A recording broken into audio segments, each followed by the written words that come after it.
Welcome to Senn TV Season 4, Episode 1. On today's episode, Senn celebrates another club day. Principal Beck provides a tour for our summer renovations. Monique on the street asks about our favorite summer albums. Let's turn it over to our school news anchors, Sandy Cervantes and Olabisi Epanuga. Microphones on in 3, 2, 1. Action! Welcome back to episode 4.1 Bulldogs. I hope you had a great summer. Sandy, what did you do this summer? I spent most of my time raising my new puppy. I went to Lollapalooza and I saw a couple shows. I actually got the chance to work as a real journalist at Loyola for Rogers Edge Reporters, and I even got a press pass. So if you got any problems, just in my line, And I went to a couple of family events. Speaking of events, last Friday, Senn students gathered around the front lawn for our annual club day. Students had the opportunity to join new clubs and meet with team members. Senn TV crew worked together to film the event. Let's take a look. Welcome to Club Day! On September 7th, students and teachers came together in the front lawn for the 4th annual club day, in which gives students the opportunity to join clubs that they are interested in. Broadcast 1 and 2 correspondents came together to report on this event. I love Club Day. What I like so far is the fact that it's not raining and it's not too hot. So we can have a lot of people out here, and look at this, all this energy and all these young people looking for opportunities here. And that's one thing that I really love about Senn is that we offer all kinds of opportunities outside of just taking classes, that you can find something to do here outside, find out who you are, and explore who you are with all the clubs that we have available here. Let's go sign up everywhere. Make sure you sign up in every club, let everybody know. Be out there. Hashtag sensational. I think it's pretty decent. You get to see all the clubs that that are happening throughout the year and everything, and I feel like it's nice to know what clubs you have in the school, because if it wasn't for this, I don't think nobody would know exactly what club they were in. Although the day looked like it was going to rain, Club Day went on without a hitch.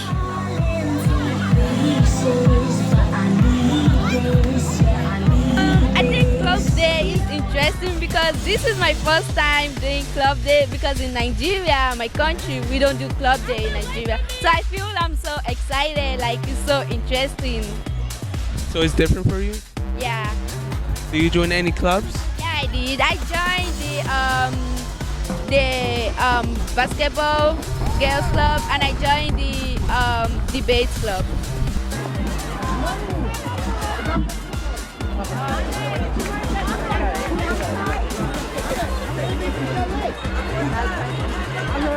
What are your basic plans for this year's baseball team? The class of.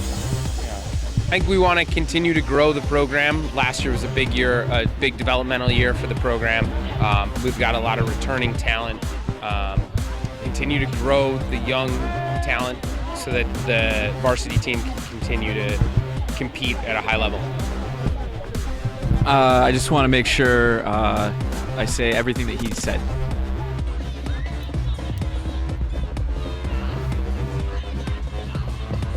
I'm very excited that I go to a school that does things like this, because at our old school we never had much clubs. We did sports teams, but we never made an entire hour out of it.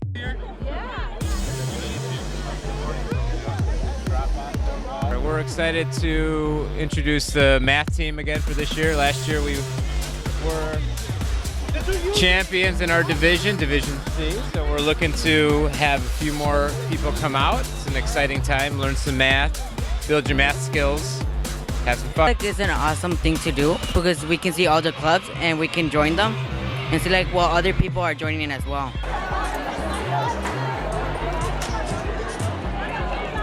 Well, I'm already in a particular program, which is the ROTC program, and that's basically where we have many activities to do, like drill team, color guard, rifle team, saber team. There's many of them to name. And that's basically my family right there. I take care of it, so I kind of run the whole thing. Without a doubt, the club day was a great turnout. Have a sensational year, Bulldogs.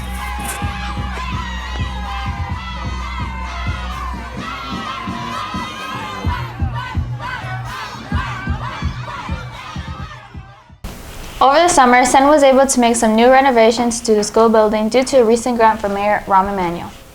Ms. Beck gave Senn TV a tour on the new renovations. Let's take a look. Hi, I'm Sandy Cervantes, Senn's school news anchor, and I'm here with Ms. Beck, who will be giving us a tour on our new school renovations. Hi, Bulldogs. Welcome to our 2018-2019 school year. Welcome to our new entrance. Door 4 is now the natural entrance of where you all come into the building and are greeted with a beautiful, bright, scholastic setting to really set the tone for your academics for each day that you come in. All right, Bulldogs, as you now enter, you notice that we have added new ramps on either side of the entrance. And if you look over here, there's another one. We also extended the steps out, so there was more of a landing right here. We poured new concrete all the way down here. And the plan is to have beautiful flowers and bushes over in this area. We've also added bike racks both here, over here, additional bike racks over by door 2, and we will be adding more bike racks by the flagpole. As we walk into the building, you'll notice that we do have the main entrance, and we are still working through how it's going to look when we ultimately organize the settings, especially for the winter, so people aren't waiting outside too much. We've painted, obviously, in the interior. Our new lights are still being updated. This will make it bright and light and really what an academic institution should look like. If you look to your right, this is our entrance now for all our parents in the attendance office. And then as you come back over here, we've changed our security desk to be in the center. One other thing to point out is that in the next 2 weeks, we will have all new gallery doors. Here where these brown doors are, there'll be glass doors so that you can see the artwork as we set it up. And on either side of the auditorium, there'll be large televisions so that you know when you walk in what the agenda for the day is, any important announcements, so that you're greeted and your day can start off as sensational as all of you are. Now, as we walk through the main entrance, you then know that we have new bathrooms on either side. So the girls' bathroom has been updated, and the male bathroom down at the end of the hall has also been updated. So there's fresh paint in the foyer as well, and this will be a beautiful place for our artists to really display the work that they've done in their classes. If we continue to walk, you'll see that we are continuing to try to do what we can to improve our space. So we've added a new conference room for students and teachers. Right, we now will enter the new counseling suite. As you enter the counseling suite, usually you'll see Mr. Degante waiting here to greet you. And hopefully it's a nice, comforting space as people walk in.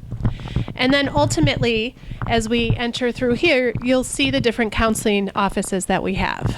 So, Mr. Connor's office is right here to the left. Mr. Roy's office, he's clearly already moved in, is here on the right. That was my left. Ms. Boatman, you'll find right here. And then this is where we'll keep records and other things. As we continue to walk through, this is Ms. Green's office,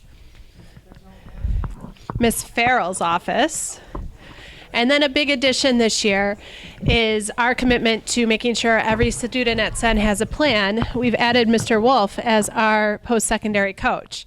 And Mr. Wolf's office is here, and you'll notice it faces directly into our beautiful post-secondary lounge/suite. Again, there's still some updates happening, so we'll have more electronics on the wall and opportunities for all of you to really explore this space, own this space, and do all of your college exploration here at Senn. But the goal is in the next 2 weeks, the previous small gym that was often used for storage and non-gym like things has been converted to a weight room / cardio room / CrossFit. And so it will be a large community workout space for Senn students to use during PE, for staff to use before and after school. There's also all new locker rooms, And we've added a access point from the gyms on this side and the gyms over there. So all 4 gyms will have access to the locker rooms that are brand new and updated. Those locker rooms should be complete within the next 2 to 3 weeks. Our goal is that all construction, everything is up to date by October 1st. And besides all of the renovations for this year, what else is to come for next year? Well, there has been an announcement that Rickover is exiting the building, and they have found their new space. And so I'm meeting actually with the alderman and different people from CPS next week. We've been told by Mayor Rahm Emanuel that we will be getting about $10 million to renovate the rest of the building and convert it back to one large Senn High School. And so I'm really excited about that. And really my goal has been to continue to find ways to make our space represent who we are, because who we are and what happens here in this building isn't necessarily reflected at all times in the physical space that we have. So part of renovating the bathrooms and the locker rooms and then the counseling suite is because we really need places and opportunities to showcase who we are, and the condition of the building wasn't necessarily representing that. And here's a sneak peek at what to expect in the new weight room, cardio room. The gentlemen are now laying the floor. You'll see we've updated and painted. There's mirrors everywhere. We have a number of treadmills and weight machines that'll be in here. And this will be a great space for all of us to get healthy and stay healthy. Can you tell me what your name is and your position here? Sure. My name is Ms. Venegas, and my position here is the Director of Culture and Climate. Okay, so can you tell me where did you come from? I came from CPS. So my former position was as the Network Safety Manager for the North Side. So CPS has about 12 of us across the city. Well, no longer in that position, but I was one of them. And my duties there was to work with everything pertaining to safety and security as it pertained to the schools. So I was in charge of overseeing 156 schools there. So why did you choose to work at Senn? I wanted to come to a school and have more student interaction and be able to have more impact and be able to have more on-one interactions where I felt that I was making more contribution to student success. As in my former position, it was mainly working with administrators, so adult, not necessarily student interaction. Can you tell, I'm pretty sure everybody wants to know about your no policy, your beverage policy. Can you tell us about that? Sure. So the policies are not mine. They were actually already in Senn's student handbook. They have been there. We're just focusing more on enforcing them and staying consistent about them. So the beverage policy, you may bring anything that is unopened into the building, Gatorade, coffee, water, soda, as long as it's sealed, or you can bring an empty container, just fill it up here with water since our filters are up and running and they're good to go. So what are your plans for Senn, like your goals? What goals do you have for Senn? My plans for Senn is, I think Senn is already an elite neighborhood school, right? But ideally, I would like for Senn to be more of a competitive school where parents, families, communities, or even outside for the programs that we offer where students can apply and attend. It's more of a competition, for the students, and that we are successful there and see our students, be accepted onto colleges, increase those rates and percentages. Where do you see Senn later in the future? Okay, so my vision for Senn is to help in making Senn a school where students are eager to come and learn, a place where they don't want to leave because they feel safe, they feel that they are being empowered to succeed. For example, using our space in the library or computer labs to support students with either tutoring, homework, in order to kind of help them get used to what the college life is going to be. So be able to provide that in high school so that it's not so scary when Senn students make that transition onto college.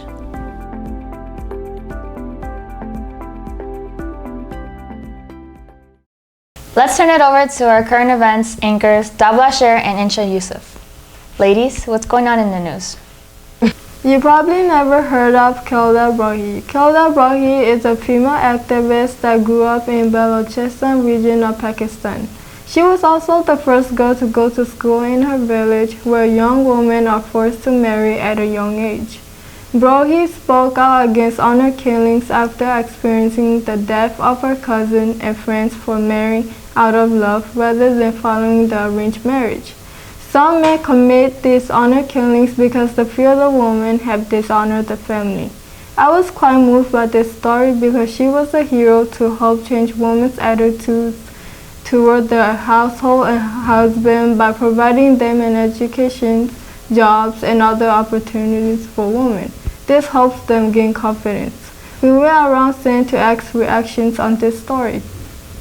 How would you react to being in an arranged marriage?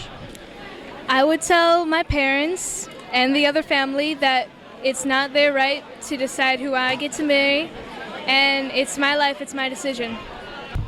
I don't agree with the idea of arranged marriage just because my definition of marriage is probably different from a lot of different other people's.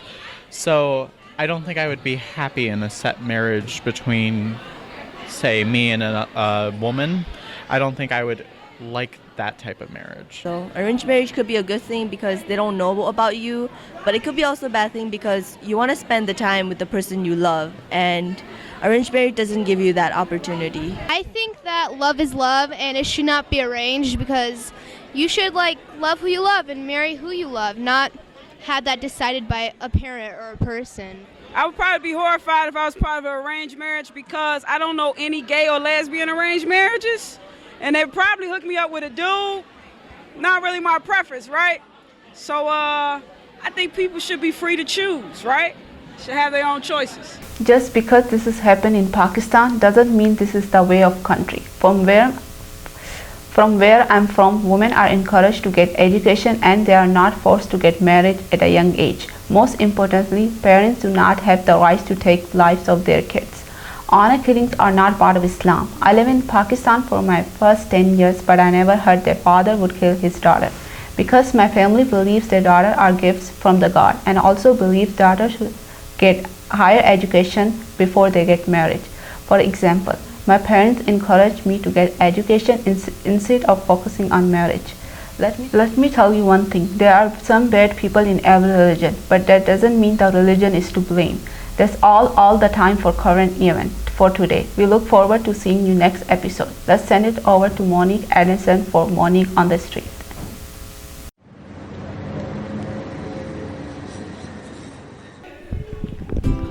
What's up, Senn? I'm going to the cafeteria today to ask students a very important question. What was the best album of the summer?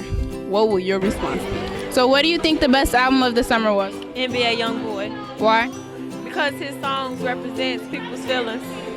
Did you hear about his STD situation? Yes. How do you feel about it? I mean, it don't change the way he rap or sing his music. Oh, I think the best album was Scorpion by Drake. Why? Because it has so many good songs. Yeah. Oh, what songs did you like on the album? Don't Matter to Me and Mob Ties.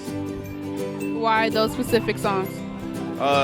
Don't Matter to Me had Michael Jackson. He's one of my favorite artists, and Mob Ties because it sounded good. For Loyalty by NBA Youngboy. Why? I say that because he speaks real truth in that song, and he talks about how he came up in life and how he got to where he is right now. I listened to Harder Than Ever by Little Baby. Why? I just really like his music. I feel like the way he sings and everything, I just really like it. Personally, I feel like Astroworld by Travis Scott was one of the best albums of the summer. Why do you think that? I don't know. It was pretty hype. Everyone chilled out to it. Astroworld, Travis Scott didn't he was always teasing about it, and then he finally released it, so it was pretty up there. So, yeah. Did you hear about what Nicki said about him and his album? I didn't. Oh yeah, about the sales. Oh yeah, about Stormi and Kylie Jenner, all that. Yeah, I think that's kind of dumb. I mean, personally, I think that he beat her, but Nicki Minaj just she wants to be out there. Whatever. We can agree to disagree. The best album of the summer, I believe, was Nicki Minaj. She made major comeback because Cardi B was getting her. I think it was Scorpion by Drake because, you know, it really had me in my feelings, and, you know, my name is Kiki, so, you know. Do you usually listen to songs like that? Yeah, like, I like all types of music. It's a vibe. So that was interesting. Now we're going to send it back to Aviance for another Man on the Street. A book without knowledge is like?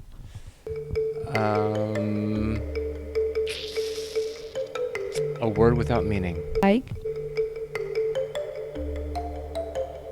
A waste of time. Oh, this is hard. A book without knowledge. I don't know if there are any books without knowledge. A glass halfway full is like? Sunshine. I usually look at it as half empty. A pencil without an eraser. Is like a graduate without a degree. A flower without petals. Lonely.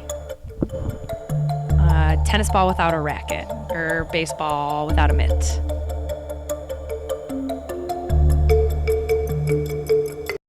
Hey guys, welcome back. I hope you guys had a great summer. A lot happened over the summer this year, especially with the K-pop industry. K-pop has become huge in America, and speaking of that, BTS's new album Love Yourself Answer, which came out in August 24th, became a hit in the blink of an eye. BTS's title track for the album Idol now holds the record for the biggest music video debut in YouTube history, earning 56 million views in its first 24 hours. The album scores #1 on Billboard 200 this week. As you may have also heard, the boys' debut Idol featuring Nicki Minaj is the #11 on the Billboard Hot 100, giving them their second highest charting songs ever and the second highest charting hit by any K-pop act. So I want to see how Senn reacts to BTS's music Idol. Let's check it out.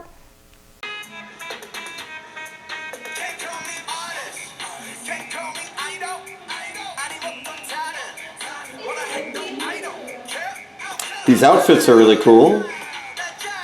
I like the feathers.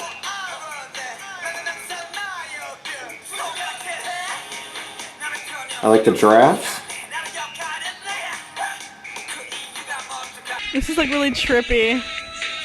There's like a million things going on like every second.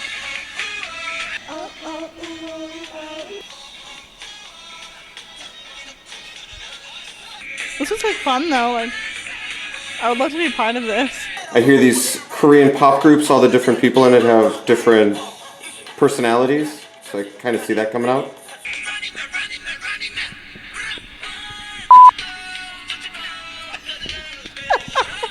There's a bunny on the moon.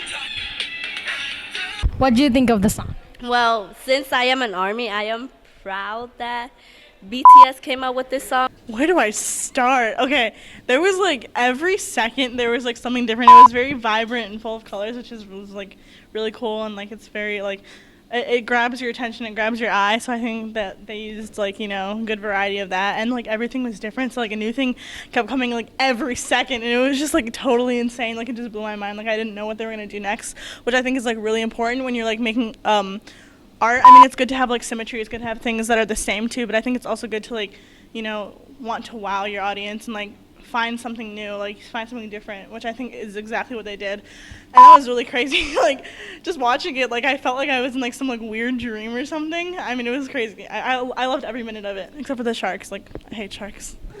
I really like their new album because like you know how their like old songs, they never mentioned the word love, but like in their new song they made a whole album about love and how you should love yourself before you should love anybody else. After listening to one of their songs on the album, the latest one, it really hit me because it's about loving yourself, and I should really do that more because I can be very judgmental on my appearance, how I am as a person, like what I do. Like I always think that people are judging me, but it's like, why should I care? I should worry about myself and only myself. Because I used to actually, no lie, this is a true story, I used to hate myself because I thought I was too skinny, but since BTS came out, my favorite song is Magic Shop because that's like leaving all your your hate behind and like showing who you really are. That's one of my favorite songs because that actually made me love who I really am. It's like they're always there for you, even if they're not like, you know, like they're metaphorically there for you. So do you think, like, just listening to this song, do you feel like this song was something that would actually become #1 on Billboard 200? Yeah, because with seeing how the way it's organized, seeing how the way it is, I feel like it would kind of like make me think that it should be on the Billboard.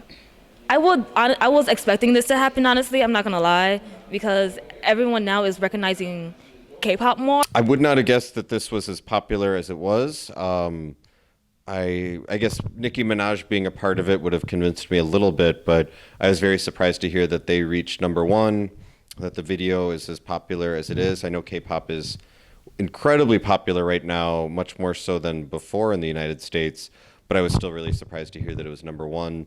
I think it goes to show that it's a genre of music that is not just a small niche market anymore.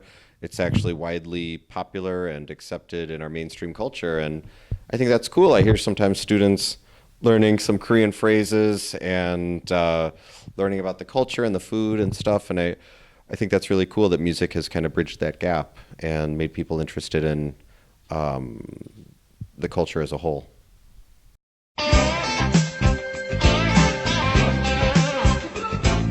My name is Patrick Williams. I am your sports and political analyst, and today I am here with Mr. Fringado, a great Cubs fan and great diehard Blackhawks fan also.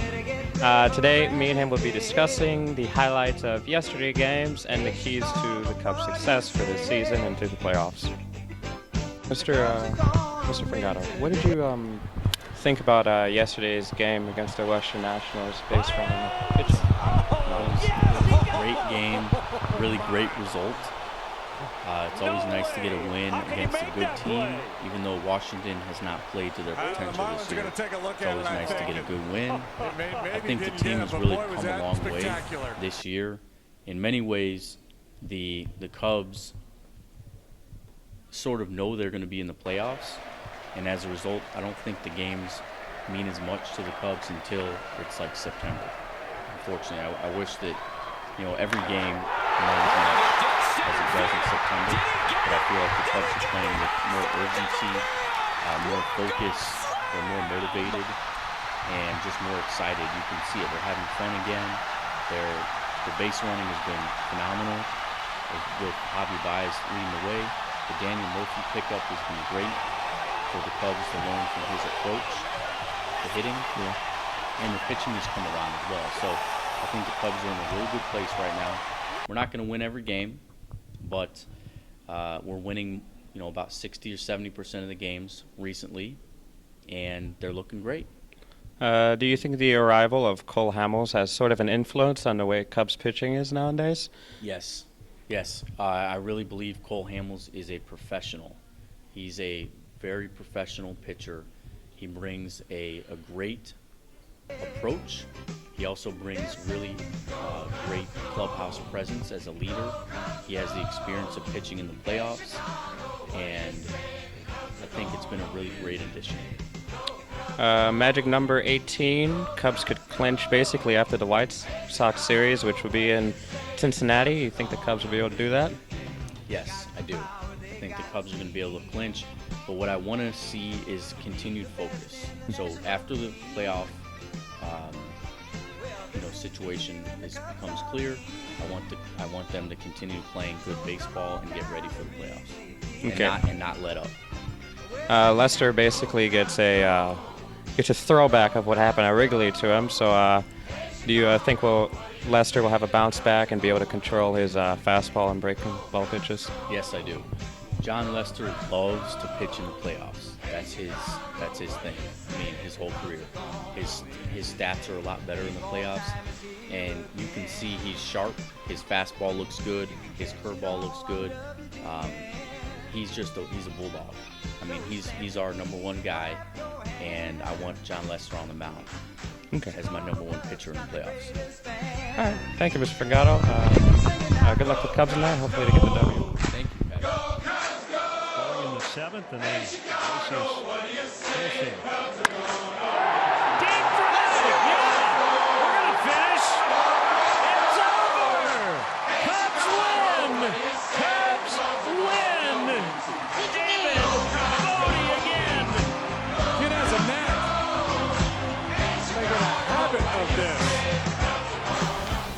And that's all we have for you today. We'll see you next time. Don't forget to hit the like button and the subscribe button. Toots my goose. Bulldogs. Welcome back to episode 4.1. Welcome back to episode 4. Welcome back to episode. I can't even Oscar's laugh.